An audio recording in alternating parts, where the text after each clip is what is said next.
Nací en medio de ruidos lingüísticos que no siempre coincidían con las hablas de la calle.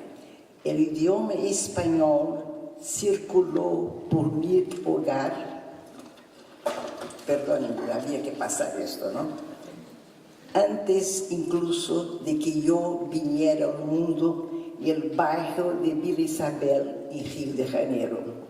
La grey familiar hablaba el gallego y el español, ambas las dos lenguas patrias, y además el portugués incipiente que les venía por la condición de inmigrantes.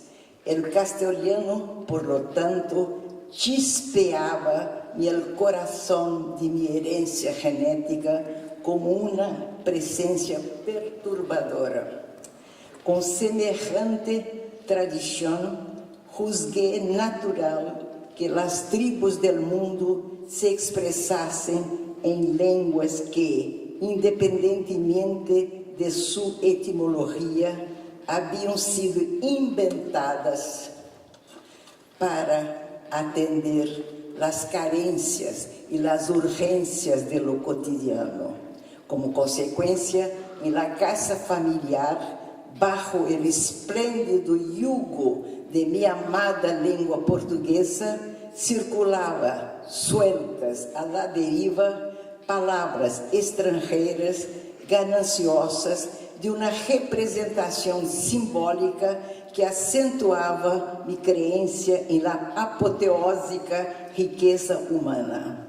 Bajo la convicción, ciertamente, de que mis ancestros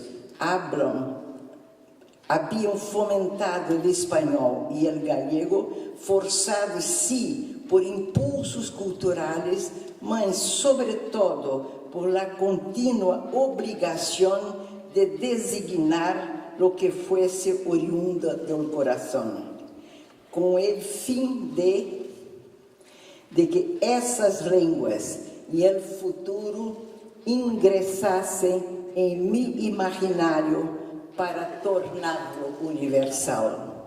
O espanhol, sin embargo, se incorporou a mi pátria desde tempos remotos, graças a uma trama histórica proclive a constituir mil hilos narrativos. Esse idioma precedió com muito a minha radicação brasileira. Foi assim, por la via del mistério, que roça o transcurso de los acontecimentos humanos, que em 1578 o rei D. Sebastião de Portugal, fiel à audácia marítima de los portugueses, empreendeu uma nova campanha expansionista em Alcaçarquivir, donde vino a falecer sem deixar herederos directos. A su muerte la siguió una profunda melancolía popular, y todo aquello determinó que la corona lusa de la que Brasil hacía parte pasase a pertenecer a la España de Felipe II, su tío. De esos inesperados requerimientos históricos vino la fusión del Império Filipino e a língua espanhola com a vida brasileira. Uma convivência que se prolongaria de 1580 hasta 1640, tempo sobrado para que Espanha esparciara seus signos em el palimpsesto brasileiro. Uma influência que, se bem difícil de rastrear, impregnou os cimientos brasileiros com seu arsenal mítico, sua semântica, sua psique, seus interstícios secretos, com aquela matéria em suma que faculta a la cultura para romper as fronteiras do pensamento e dos sentimentos. La intensa presencia del castellano en el Portugal de la época suscitó que algunos estudiosos, con un punto de exageración, considerasen que en el país luso se estaba dando la situación de un cierto bilingüismo, un fenómeno cultural y poético que solo vendría a decaer bastante más tarde. Así, todavía en este siglo, Lisboa ostentaba en su cetro cultural, en medio de disputas políticas y querelas estéticas, una acentuada atracción hacia el uso del español, tenido entonces como lengua de prestigio, una adopción justificada tal vez por la fascinante vecindad de España a la que se le pedía prestado el talento que goteaba de su sangre verbal. Como resultado, pasaron a desfilar por la corte a orillas del Tajo los nombres de Calderón de la Barca, Garcilaso de la Vega, Miguel de Cervantes. Todos disfrutaron del derecho a hacer del castellano lengua propia. Una ocurrencia, de hecho, bastante extraña, cuando existió en Portugal creadores de la magnitud de Luís de Camões y Gil Vicente. Así, cuando la vigencia de la Unión Ibérica, como se intitulava esse período filipino, em Brasil era possível ler em espanhol os escassos livros que eventualmente chegavam àquelas terras. Uma prática linguística reforçada por el gênero epistolar comum em ambas línguas. Se tales ações impulsaram o idioma espanhol, em contrapartida provocaram em la comunidade lusa de la entonces colônia brasileña um obstinado anti-espanholismo, uma guerra consordino, melhor dicho, que se extendió hasta el punto de que cierto caballero português, segundo registra o livro Confissões de Bahia, arremeter-se contra um espanhol com a seguinte acusação: antes seres moro que castelhano. A lo que o outro lhe respondeu: antes moro que português. Em esse alborear histórico, surgia em Brasil, em 1549, a figura mítica de José de Anchieta, jesuíta canário, cuya convivência com os indígenas, graças a su pleno domínio del tupí de los guaraníes, suscitou profunda ressonância em la conduta social e em sua trajetória estética, e que, graças a los resquicios de su espanhol, dio respostas através de valiosos registros poéticos, enquanto revestia a difusão da nova fé com verbo incandescente e crescente fabulação. Ele mesmo devino um poeta cuja fina tessitura injectou uma singular noção no imaginário nacional, uma interferência tão significativa que Anchieta é tenido hoje como o primeiro escritor da literatura brasileira. Igualmente de difícil explicação, pero sem dúvida atrativo, é o hecho de que se hubiese encontrado na mochila de um bandeirante durante uma tardia expedição que buscava esmeralda por territórios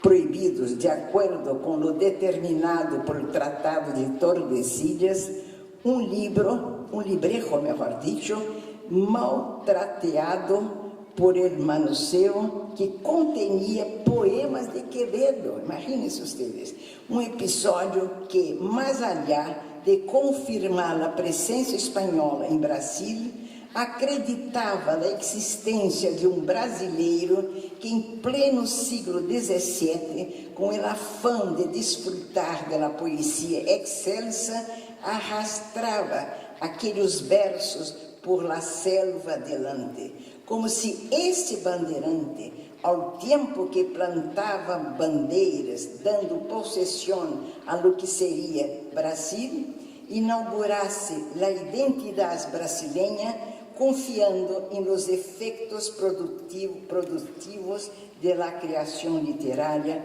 capaz, por si mesma, de captar os desvarios humanos, seus dolidos aulidos e, incluso, a atração por uma terra hipotética, nesse caso, Espanha, que não era a sua.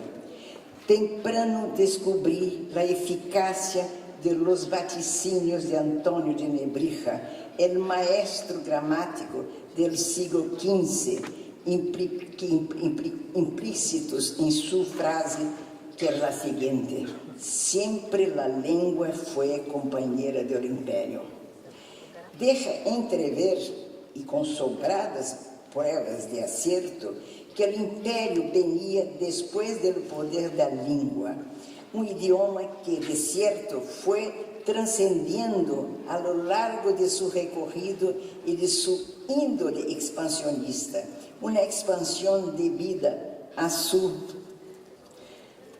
vocação persuasiva de estar em el mundo, el atributo de reflejar e ampliar as dotes humanas, de servir a las realidades tangíveis e secretas, de submergir-se em lo que denominamos el alma poética, um idioma cujo mandato essencial inducia a las palavras a exaltar em torno a sua pronunciação e a sua escritura a modernidade de sua odisseia milenar.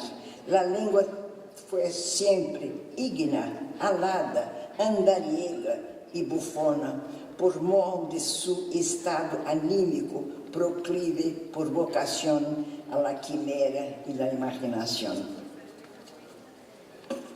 De ella derivou sentença que condenou a Don Quixote e a Sancho a esquadrinhar em miríades de ilusão a lo escatológico, a las pasiones afligidas, a la fúria assassina de la fantasia, e que em conjunto contrariassem lo que empobrecia los imperativos de la imaginação e favorecessem la matéria que é própria del hombre.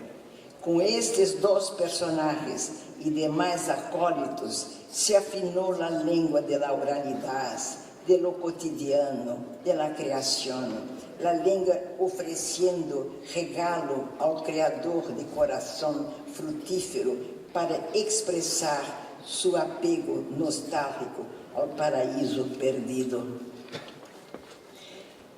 Esta língua, ao estar no epicentro do universo, agora me traslada ao passado, à caída do Império Inca, depois de que Francisco Pizarro, sem atisbo de piedade, decapitasse a sagrada cabeça do imperador Atahualpa a um acto de radical profanação, um hecho de consequências trágicas que propiciaria, anos depois, que o nobre Guamán Poma de Ayala, ao dar-se conta da derrota infligida por los conquistadores a seu pueblo, e assim aliento, travasse penosa batalha, por meio do idioma espanhol, talvez impregnado por sesgos quechuas, redacta a lo largo de 30 anos uma carta híbrida ao monarca Filipe II, el melancólico Habsburgo.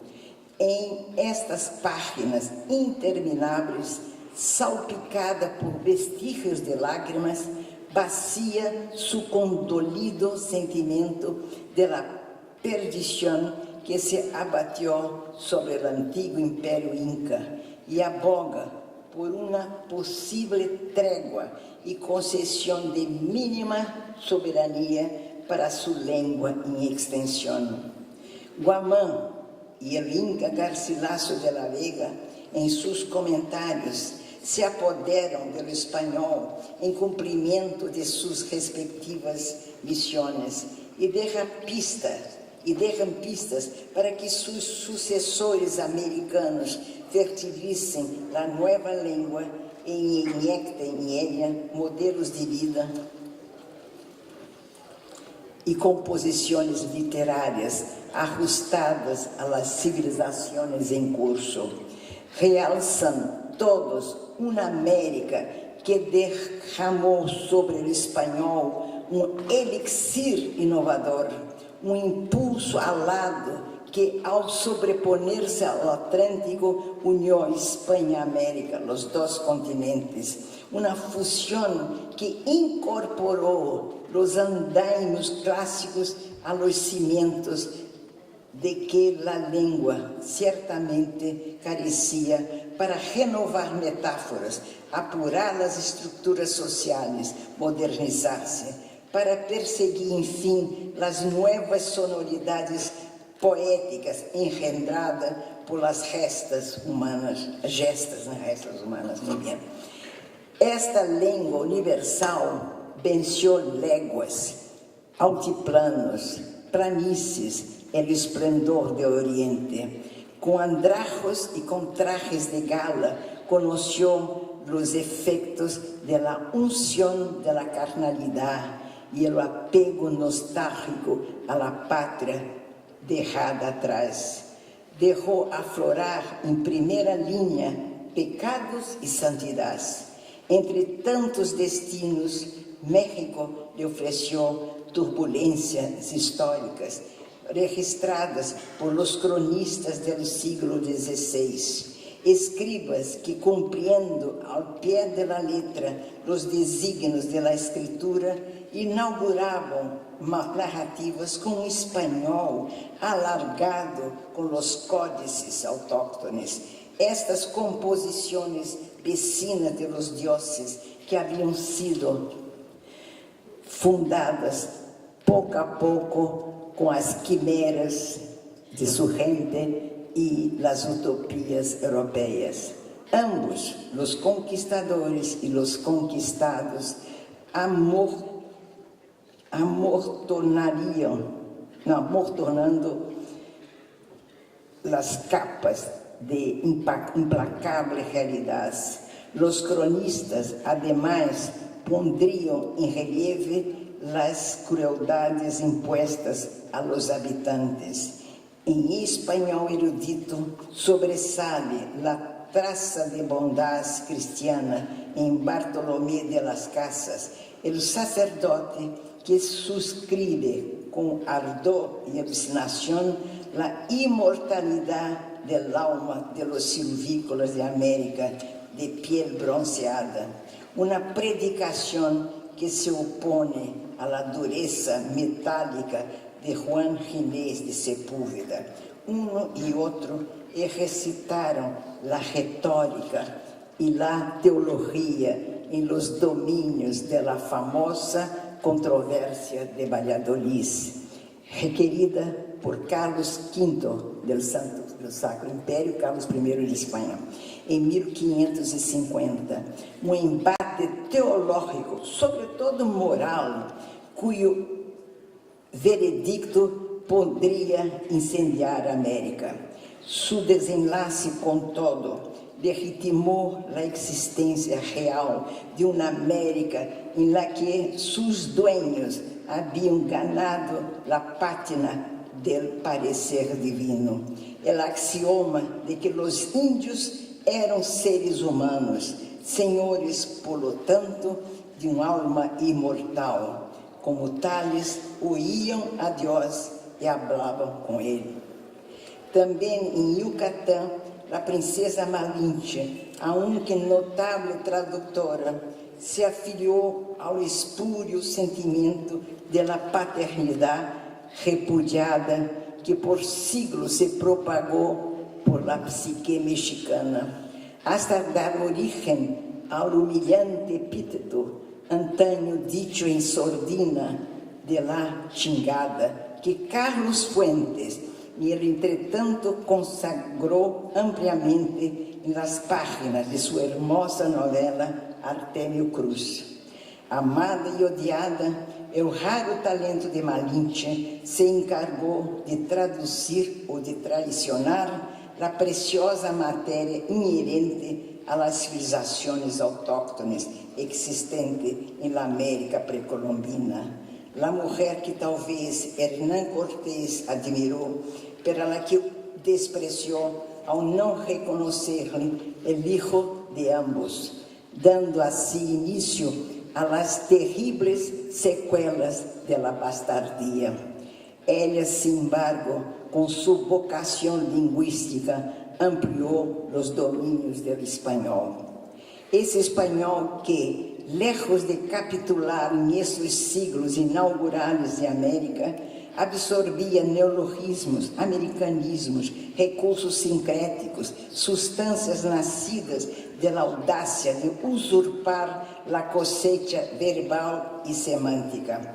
Mas quantas foram as mulheres que a lo largo de los tiempos resguardaram o espanhol em suas crisálidas e hicieron resplandecer en las conchas de sus cuerpos, por muy breve que fuese su aspiración de libertad, a fin de que, aunque sometidas, aquella aspiración reverberase en castellano. Simultaneamente, escritoras pertenecientes a la flor innata de la sociedad exercitavam a escondidas o ofício da língua, que lhes serviu para reflejar seus mistérios. Muitas espanholas e hispanas, como maestras, esgrimiram o idioma em oposição ao silêncio que lhes era imposto. Sor Juana Inés de la Cruz, por exemplo, se abasteceu da plenitude do idioma. Su repertório criador, carnal e místico, brilhou em el frontispício da língua, refrendando o espanhol, elevando-lo hasta um ponto magnífico. Teresa de Jesus, a divina espanhola de Ávila, a despeito de ser mulher e de viver a la sombra de las imposições del Concílio de Trento e de la Inquisição, alcançava o êxtase com o divino a fim de liberar-se e revitalizar o pensamento da época. Cúmplice de Juan de la Cruz, revolucionária los dois, intensificaram a mística que emergia em la poesia ardiente para melhor amar a Deus, ao tempo que hacían florescer o intenso humanismo da língua espanhola. O idioma, como todos sujeitos eventualmente a sucumbir ante los arrobos de los bárbaros, de los iconoclastas, de los que depredam el arte com insidiosos pruridos, sempre resistiu, a salvo, graças a los criadores que restauravam sua força. E assim foi em distintas épocas. Como hubiese sobrevivido o espanhol sem Calderón de la Barca, Góngora, López de Vega, Garcilaso da Vega, sem o siglo de oro, ou sem Cervantes e seu cortejo de ridículos cavalheiros e tristes figuras, cujos alaridos desaforados se sometem ao arte de la ilusão. Esse Quijote, que é como compêndio de aventuras personais, se tornou em instrumento persuasivo da língua espanhola em la esfera humana. A lo largo de los tiempos, el idioma y los puertos en que desembarcava tomava residência, ajustado a épocas aciagas, a arbítrios, a la obtusa censura, sua eficácia e beleza poética induciriam ao coração e à mente a forjar a monumentalidade da criação literária. Em Puerto Rico, Juan Ramón Jiménez, aficionado como eu a los bichos, captou um novo mundo, premiou a sensibilidade de seu siglo com Platero e eu, o espanhol sirviéndole para enaltecer ao burrito e emocionar-nos. Dio expressão a los animales que a arrogância humana condenara ao destierro, a fim de que Platero, a la vez que defendia como poeta espanhol sua sagrada condição animal, expressa espanto ante uma civilização engendrada por seus verdugos. A beira do Atlântico, em confluência com o crispado mar Cantábrico, Galícia ofereceu o glorioso castelhano de Rosalía de Castro, em contraponto com seu sofrido e lírico galego. E não haveria de ser ela a única mulher mentora de uma língua europeia que, com seu gênio, impregnou o espanhol do sentido da morrinha e da saudade, de aquele mal-estar ante o que se sucumbe los lejos de la pátria e do lar. Ao exaltar o espanhol, conviene visitar algum siglo pretérito. El 15 me remite ao ladino, que habrá sido por algum tempo o idioma da comunidade judaica. Expulsado de Espanha por los reis católicos, o ladino se incrustou em Ásia Menor, donde, por razão de sua sonoridade arcaica, de seu vocabulário atrelhado a um tempo vencido, foi a estudar Menéndez Pelayo. Ao atravessar recentemente os umbrales da Universidade de Salamanca, senti ressonar em el solene paraninfo el eco del habla de Miguel de Unamuno, quando, sendo rector, se enfrentou em 1936, já em plena guerra civil, ao general falangista José Emiliano Astray. Uma sentença da sua, então, que, em defesa da cultura, entronizou o idioma para sempre. Venceréis, pero não convenceréis. Também Dolores Ibajuri, a revolucionária passionária, sellou o destino libertário do espanhol ao pronunciar: não passarão. Amigos, assim é o idioma. Aparta por momentos o polvo do mistério para saludar sua venida diária e arranca do pecho a apasionante gênesis de lo suyo vernáculo e de sua fabulação e acaricia o porvenir de seu haber literário, que é o propósito final da língua. Assim, bajo os efeitos de tal fervor, cada escritor e o transcurso da criação responde em solitário por el universo contenido em uma única frase, sabedor, sin embargo, de que es menester alabar e santificar ao pueblo que emplea la lengua desde el amanecer hasta el crepúsculo. Los usuários que, ao tempo que se vangloriam de seu idioma, não lo deixam de nascer. Se apegam a sua altissonância, a un precioso barrido de quien acabó de nacer. Muchas gracias.